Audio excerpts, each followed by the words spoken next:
Hi friends, ನಿಮ್ಮೆಲ್ಲರಿಗೂ ಕೂಡ ನಿಮ್ಮದೇ ಆಗಿರ್ತಕ್ಕಂಥ ಯೂಟ್ಯೂಬ್ ಚಾನಲ್ ಸ್ಟಡಿ ವಿತ್ ಪರಶುರಾಮ್ಗೆ ಸ್ವಾಗತ ಅಂತ ಹೇಳ್ತಾ, ಪ್ರಥಮ ಕಿರು ಪರೀಕ್ಷೆ 2026-27 ಘಟಕ ಆಧಾರಿತ ಮೌಲ್ಯಾಂಕನ LBA ಆಗಸ್ಟ್ 2026ಕ್ಕಾಗಿ ಒಂದು 40 ಅಂಕಗಳ ಮಾದರಿ ಪ್ರಶ್ನೆ ಪತ್ರಿಕೆಯನ್ನು ಕೊಟ್ಟಿದ್ದಾರೆ. ಸೊ ಯಾವೆಲ್ಲ ಪಾಠ ಇದಾವಂದರೆ, ದುರ್ಯೋಧನ ವಿಲಾಪ, ವಚನಗಳು, ಹಲು ಬಿದ್ದಾಳು ಕಲ್ಮರಂ ಕರಗುವಂತೆ, ದೇವನೊಲಿದವನ ಕುಲವೇ ಸತ್ಕುಲಂ, ಇನ್ನು ಗದ್ಯದಿಂದ ಗಾಂಧಿ ಮತ್ತು ರಾಗಿ ಮುದ್ದೆ, ನಾಟಕದಿಂದ ಭೋಳೆಶಂಕರ. ಇದು ವೆರಿ ಇಂಪಾರ್ಟೆಂಟ್ ಇದೆ, ಯಾಕಂದರೆ ಡಿಪಾರ್ಟ್ಮೆಂಟ್ದಿಂದ ಬಂದಿರತಕ್ಕಂಥ ಪ್ರಶ್ನೆಗಳು ಇರೋದ್ರಿಂದ ಇಲ್ಲಿಂದ ತುಂಬ ನಿಮಗೆ ಪ್ರಶ್ನೆಗಳು ಏನಾಗ್ತವಪ್ಪ ಅಂದರೆ ರಿಪೀಟ್ ಆಗ್ತವೆ. ಇದ್ರ ಉತ್ತರಗಳನ್ನು ನಾನು ನೆಕ್ಸ್ಟ್ ವೀಡಿಯೋದಲ್ಲಿ ಖಂಡಿತವಾಗಿ ಕೊಡ್ತೀನಿ. ಸೊ ಸಾಲ್ವ್ ಆಗಿದ್ದ ಕ್ವಶನ್ ಪೇಪರು ಮತ್ತಷ್ಟು ಪ್ರಶ್ನೆ ಪತ್ರಿಕೆಗಳನ್ನ ಕೂಡ ನಾನು ಮುಂಚೆ ಹಾಕಿದ್ದೀನಿ. ಸೊ ಕನ್ನಡದಲ್ಲಿ ಹಾಕಿದ್ದೀನಿ, ಇಂಗ್ಲೀಷ್ ಹಾಕಿದ್ದೀನಿ, ಹಿಸ್ಟ್ರಿ ಹಾಕಿದ್ದೀನಿ, ಎಕನಾಮಿಕ್ಸ್ ಹಾಕಿದ್ದೀನಿ. ಇವೆಲ್ಲರ ಲಿಂಕನ್ನು ವೀಡಿಯೋದ ಡಿಸ್ಕ್ರಿಪ್ಷನ್ ಬಾಕ್ಸ್ನಲ್ಲಿ ಕೊಡ್ತೀನಿ, ದಯಮಾಡಿ ಅವುಗಳನ್ನು ನೋಡಿ ಅಂತ ಹೇಳ್ತಾ, ಉತ್ತರ ಸಹಿತ ವೀಡಿಯೋಗಳಿದ್ದಾವೆ. ಸೊ ಖಂಡಿತವಾಗಿ ನಿಮ್ಮ ಎಕ್ಸಾಮ್ಗೆ ಯೂಸ್ ಆಗ್ತದೆ. Okay, 1 marker question.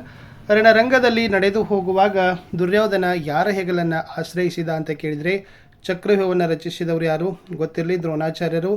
ಜನಕಂಗೆ ಜಲಾಂಜಲಿಯಂ ತನಭುವಂ ಕೊಡುವುದು ಚಿತಂ ಎಂಬಲ್ಲಿ ದುರ್ಯೋಧನ ಹೇಳುತ್ತಿರುವುದು ಅಂತ ಕೇಳಿದರು. ಗಾಂಧಿ ಮತ್ತು ನಿಂಗಮ್ಮ ಹೊತ್ತು ಮೂಡೋದಕ್ಕೆ ಮುಂಚೆ ಬಂದು ಕಾಯುತ್ತಿದ್ದು. ಓಕೆ, ಇನ್ನು ವೈದ್ಯಾಧಿಕಾರಿಯ ಜ್ಞಾಪಕಕ್ಕೆ ಬಂದದ್ದು ಏನು ಅಂತ ಕೇಳಿದ್ದಾರೆ. ಇನ್ನು ಬೋಳೆಶಂಕರನ ಊರು ಶಿವಾಪುರ, ನಿಮಗೆಲ್ಲ ಗೊತ್ತಿದೆ ಹೌದಾ. ಇನ್ನು ಬೋಳೆಶಂಕರನ ಅಣ್ಣ ಅತ್ತಿಗೆಯರಿಗೆ ಉಂಟಾದ ಆಸೆ ಇದು ಅಂತ ಕೇಳಿದ್ದಾರೆ. ಸೀತೆಯನ್ನು ಕಾಡಿಗೆ ಕರೆದೊಯ್ದವರು ಯಾರು?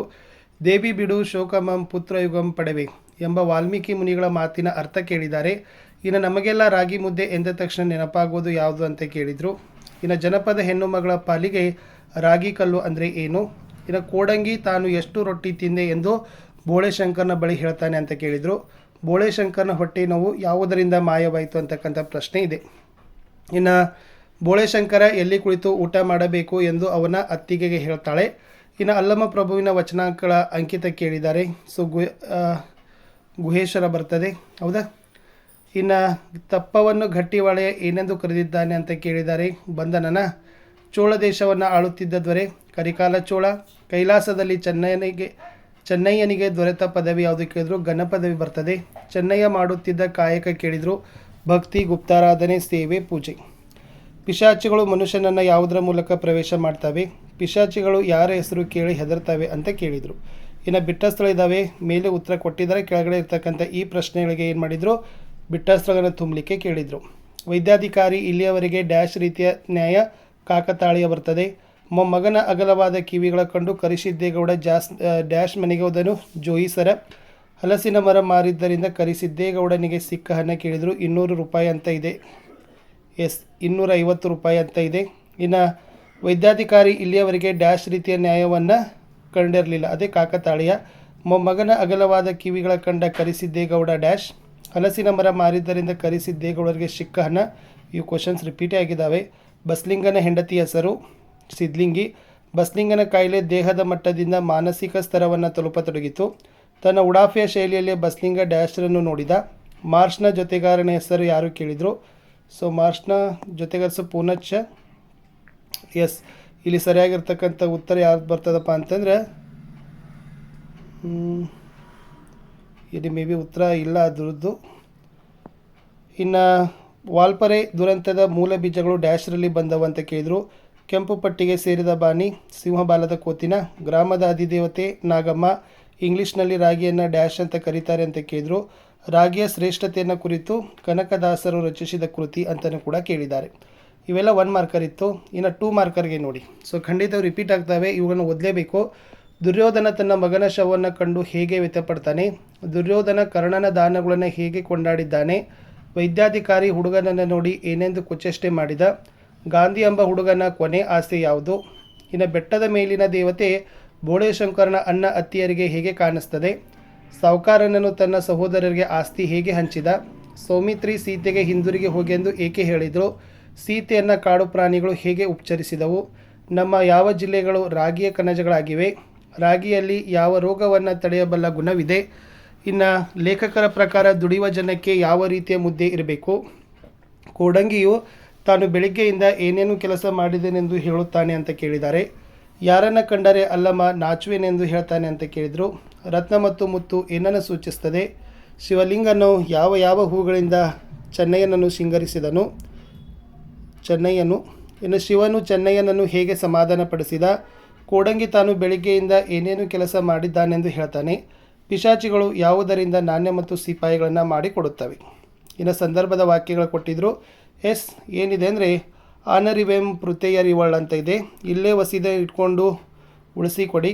ಬ್ಯಾಂಕಿನಲ್ಲಿ ಕೂಡಿಸಿಟ್ಟು ಮದುವೆ ಆದ ಮೇಲೆ ಹೆಂಡತಿಗೆ ಕೊಡ್ತೀನಿ. ಕರಕ್ಕೆ ಶೃಂಗಾರ ಸತ್ಪಾತಾವುದು. ಸತ್ಕುಲಂ ದೇವಾನುದುಲತೆಗಳ ಕುಲ. ಇವನಿಗೇನು ಹೆಂಡತಿನೇ ಮಕ್ಕಳೇ. ಅಹ ಎಂದಂಗಡಿಗೆ ತಲೆಗೊಡಹು ವಂತಿರಲ್. ನನ್ನ ದೇಹದ ಮೇಲೆ ಮುಷ್ಟಿರಾಗಿ ಸುರಿರಿ. ಹೆಣ್ಣಿದ್ದ ಮನೆಯ ಸೌಭಾಗ್ಯವೇ ಬೇರೆ ಅಂತಕ್ಕದ್ದನ್ನು 3 ಅಂಕಕ್ಕೆ ಸಂದರ್ಭ ಇತ್ತು. ಇನ್ನು 4 ಅಂಕದ ಪ್ರಶ್ನೆಗಳಿದ್ದಾವೆ. ಒಂದು ಹಳಗನ್ನಡದ ಪದ್ಯ ಸಾಲ ಕೊಡ್ತಾರೆ, ಅದಕ್ಕೆ ಸಂಬಂಧಪಟ್ಟಂತೆ ಪ್ರಶ್ನೆಗಳನ್ನ ಕೇಳ್ತಾರೆ. ಸೊ ಇದಕ್ಕೆ ಸಂಬಂಧಪಟ್ಟಂತೆ ಬಿರುಗಾಳಿ ಹೊಡೆತ ಕೆಳಗೆ ಹೊರಗಿದ್ದು ಯಾವುದು?